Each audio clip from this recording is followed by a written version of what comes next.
We're working on a 2008 Chevy Cobalt, just doing a simple front brakes, rear brakes on this. I thought I'd take you along. The front are pretty much your basic, simplest brakes that you'll ever do. The rear, on the other hand, are a little different. They're drum brakes. You look at them and you may go, oh, what's that? A little different style than normal front or normal drum brakes. So thought I'd take you along and show you how it's done.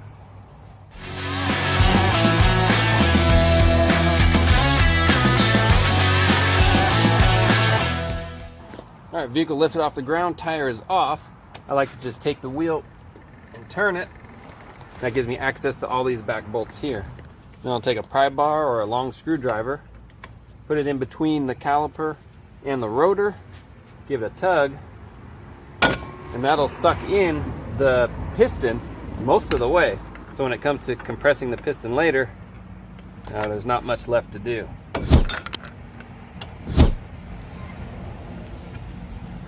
It's bottomed out. Now I can take these off. 14 millimeter.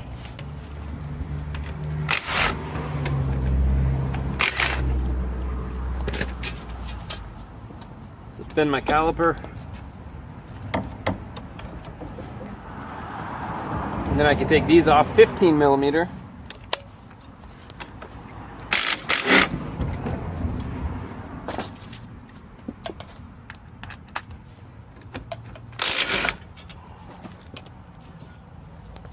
And the bracket's off. Now we just take our pads out of the way, pull off our little retaining hardware, and then we just want to clean up where the hardware was. Any rust, any thing that's going to prevent or push that hardware out, prevent it from seating in all the way. Then each of these little slide pins you want to pull out of their boot like that, wipe that off, and then we'll install new grease on there. Silicone based grease, not petroleum, that's important. At the auto parts store you can get caliper grease. Put it back in. I like to twist it as it's going in, and we'll do the other one. And then we'll put our hardware on. They only go on one way, so you can't get it confused.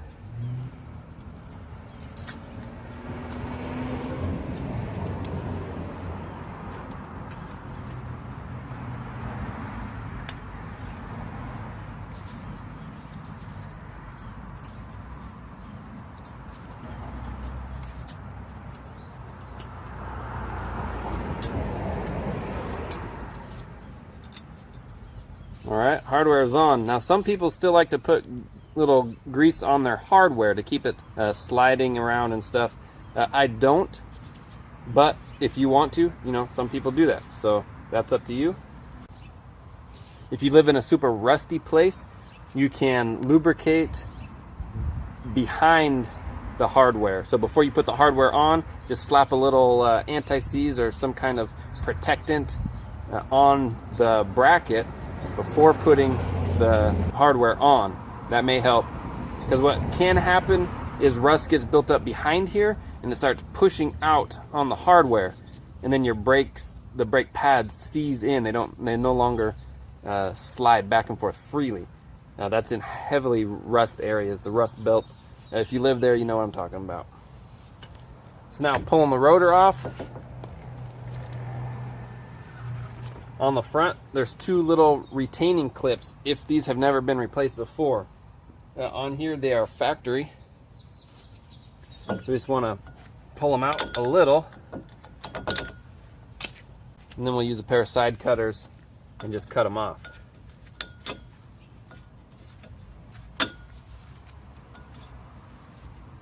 Should be two.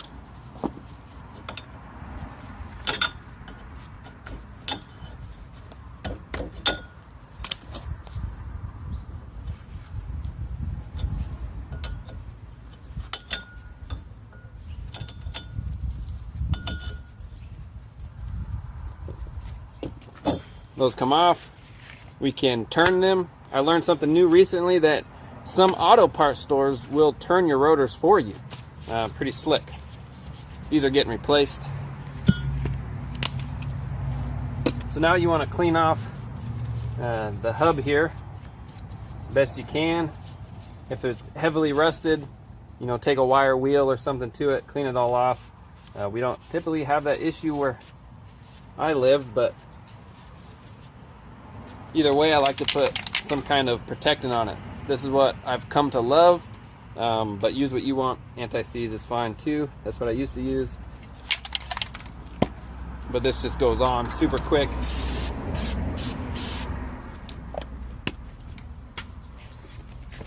And then your new rotor. Now your new rotor has a protective coating on the top of it to prevent it from rusting during storage.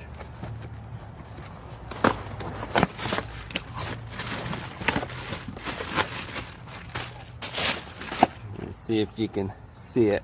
See it? Every once in a while you get that shiny spot. So that's part of the protective coating. You just want to take some parts cleaner and wipe that off. Wipe it off with a clean rag, not the rag that you wiped the slide pins off with a clean rag.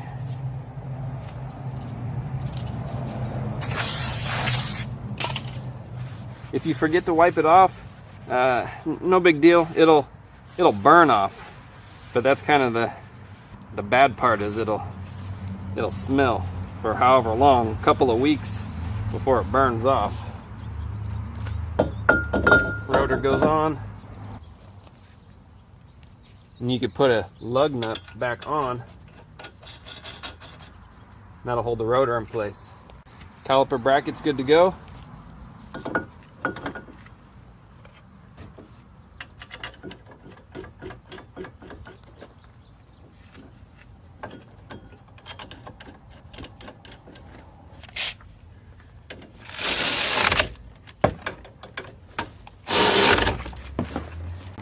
And these are torqued. These are torqued to 85 foot-pounds. The caliper bracket.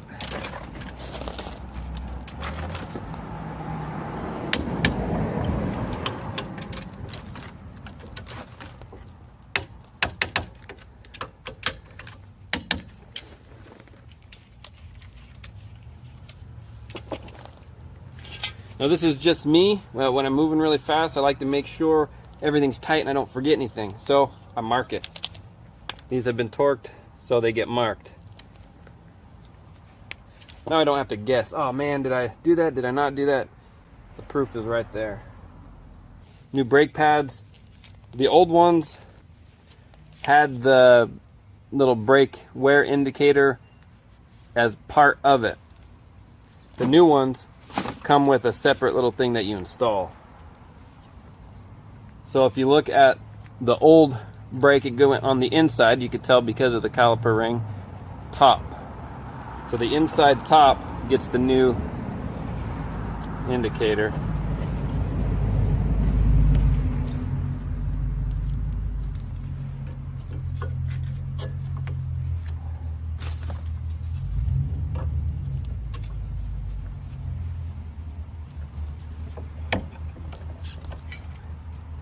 So now it won't quite fit because I don't have the piston pushed back far enough.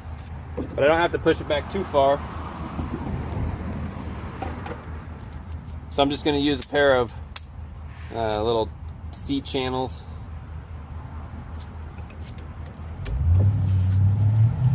But you can use whatever you need to push it back. But it's not very far. Make sure that your brake line isn't twisted. There we go.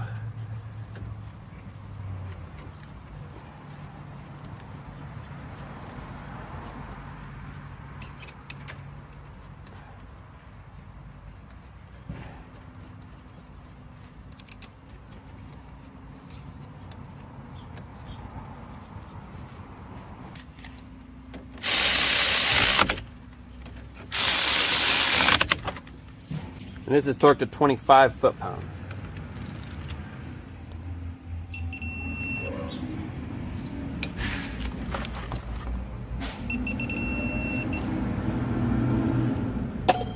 And that's it. But I like to do one side at a time. Now we can put the tire on, bolt it down, and I like to just push on the brake pedal till the caliper piston closes again as far as it'll go.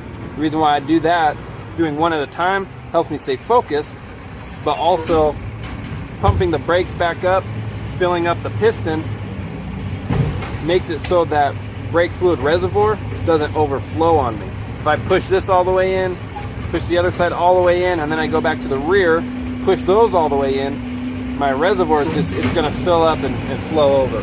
So I do one at a time, go inside, pump it up, and then go to the next one.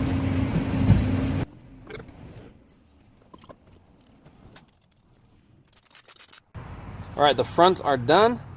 We can move to the rear. They're a little different. All right, so now we're on the rear, jacked up again, tires off.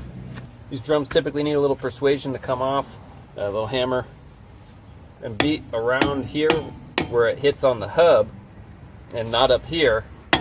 You can warp the drum. These have already been off last week when I did the inspection, so they come off pretty easy. Set that aside, and remember there will be brake dust in here, so just be careful breathing that stuff in. It's not the best for you. Clean off the hub again, just like the front. Now let me show you what it looks like. So right here is the main retaining spring.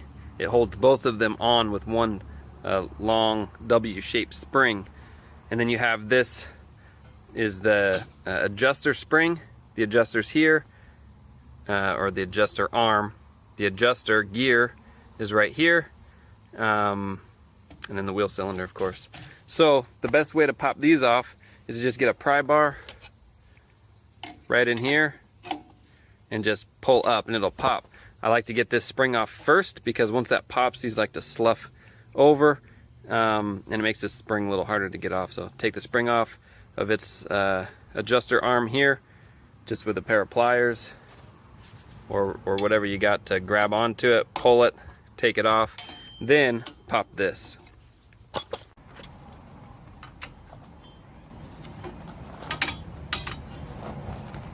So that'll come off. You can always take a picture of it. That way you know how things laid out and how they all go back. You also have the other side you could take off and use that as a reference. So that's off. So now we can just pop this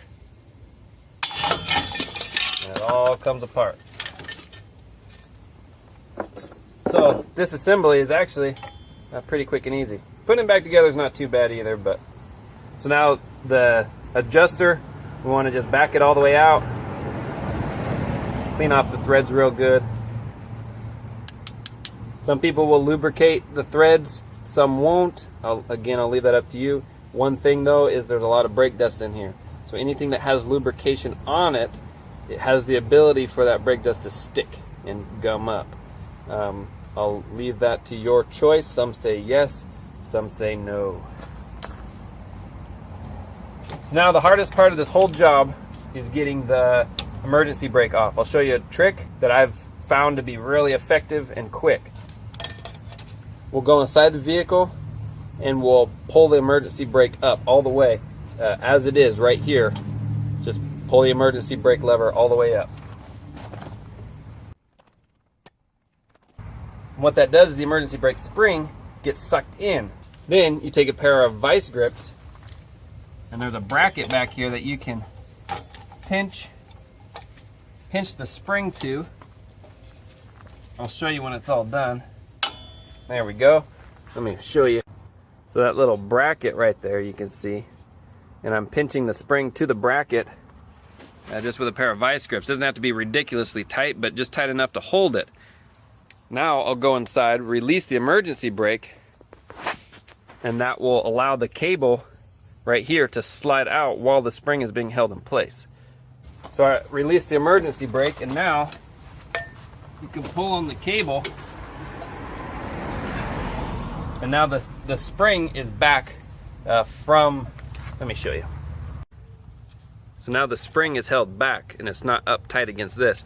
And then really this just comes right out. I can't do it one-handed, but I can do it two-handed, but it just comes out of its slot.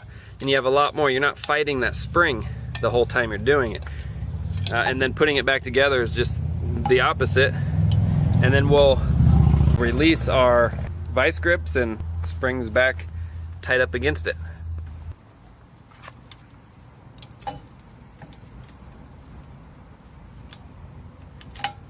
There we go.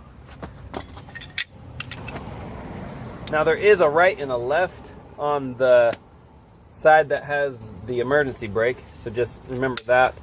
The new ones aren't marked. The old ones have an R and an L. Maybe your new ones may have an R and an L, but either way, just remember you can line them up, which one came off. So there's a right and a left. On the other side, they're ambidextrous. It doesn't matter which side these go on. Just the one with the emergency brake or parking brake. So we'll put that back on.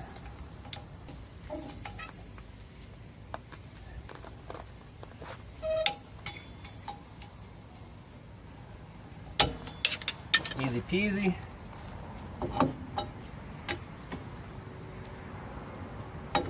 Then we can release our emergency brake clamp. And that's it. Nice and tight. Now for the backing, anywhere that it touches, you can see with these little rust spots, that's where it is touching. We could put a little lube on those places. Doesn't take a lot, little anti-seize.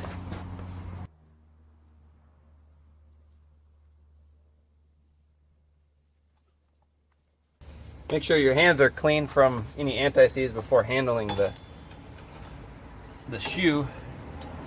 So this is the second complicated part, but really it's not too bad. Put the end right here into the shoe. Put the bottom into its spot. It may fall out on you a couple times, but that's okay.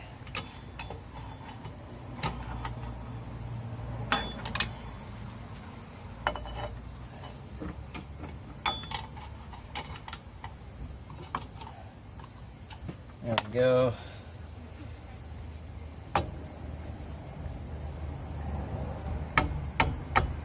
Okay, so this side is in its little slot. The bottom or the middle is in its little spot.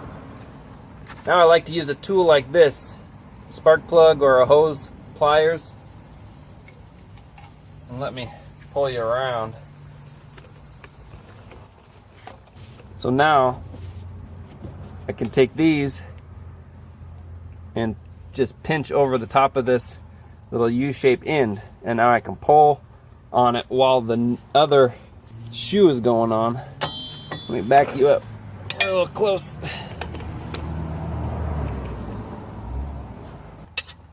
Then we could put our shoe on and pull and put it in place just like that. And then tap on it to lock it in. So now the shoes are on, and then we'll just squeeze the shoes together on this wheel cylinder.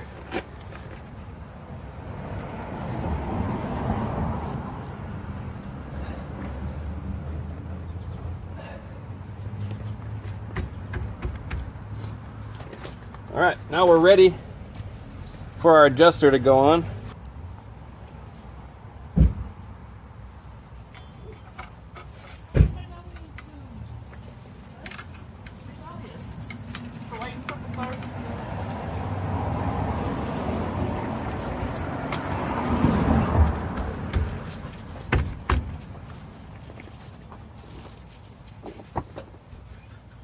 Adjuster arm.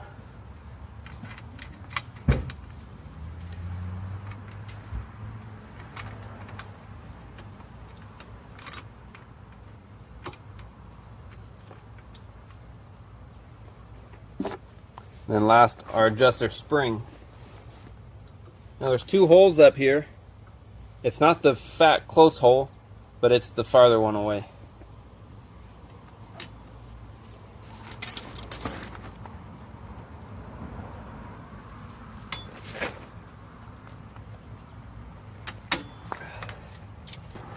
All right. So now we can adjust it. We'll put our drum back on. Go inside the vehicle and push on the brakes. Make sure the other side drum is on as well. Push on the brakes, and that'll center up the shoes inside here. Then we can make the final adjustments. So now with a flathead screwdriver, we can adjust it out. Just until we start to feel a little drag.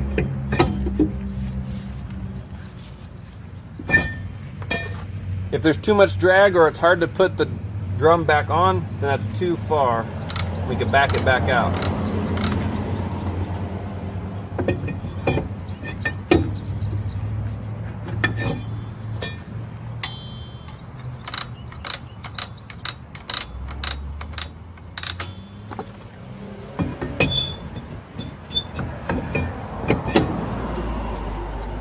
All right, and then make sure your emergency brake works. Give it a good try and make sure it locks up, and we are good to go. Well, there you go. That's how you can replace front and rear brakes on the Chevy Cobalt. It's pretty easy and not too challenging. The rear, of course, are a little more challenging than the front due to the fact that they are drums. After everything's done, take it for a spin. You want to break the brakes in 35 miles an hour, come to a nice, good, solid stop. So you kind of go forward. You don't want to lock the brakes up, but you can kind of feel a nice, good slow down. I do that about 5 or 6 times. Don't overheat the brakes, but do it a few times and your brakes should be good to go. Now, just be cautious because we replace front and rear at the same time. They may feel a little weak the first couple times you brake. So just be prepared. Break them in, where there's less traffic and things like that. All right, be safe. Thanks for watching. Like, subscribe. See you on the next one.